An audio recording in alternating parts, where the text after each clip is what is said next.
This administration gets the most favorable press I've ever seen. So because there's an impeachment inquiry, the White House is offended. In fact, they're giving marching orders. Listen to a piece of, read with me, a piece of this promo. Just move your lips, I'll read out loud. Of what they've asked the media to do.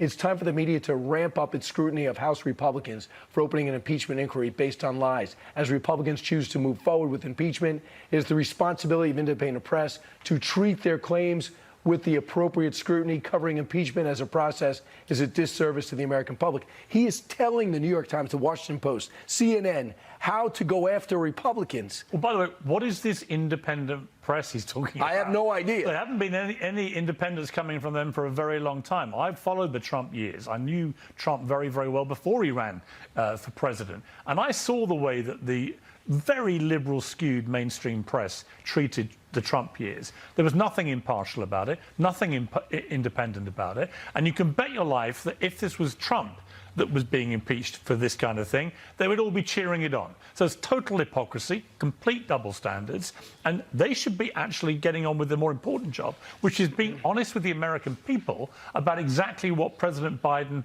and his son have been up to with Ukraine and corruption. Because at the moment, this ridiculous wall of silence, we did nothing, the president knew nothing, is untenable. Right, and of course, if we knew this in 2020, we might have had a different result with the election. No question. And I think that Donald Trump still likes you. It'll just take a little bit more to get you back tomorrow. The writer's strike has been dragging on for 4 months, but the dam might be breaking. You want proof?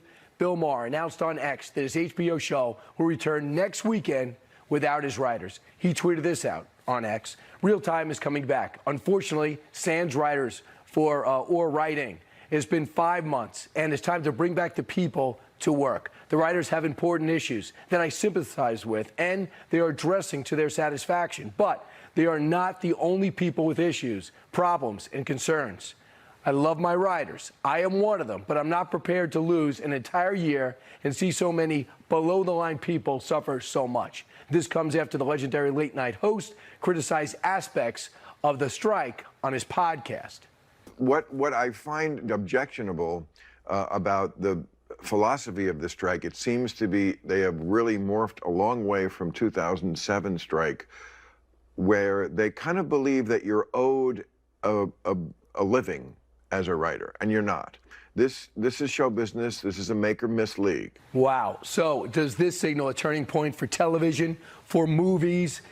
Drew Barrymore came back as well. The great Piers Morgan is here. He wants me to call him the great Piers Morgan. I do. I'm the only one, yes. Piers Morgan Uncensored is a big hit. You have these killer interview series, which is fantastic, streaming on Fox Nation. You like Bill Maher. I've been so impressed with him over the last 2 years during the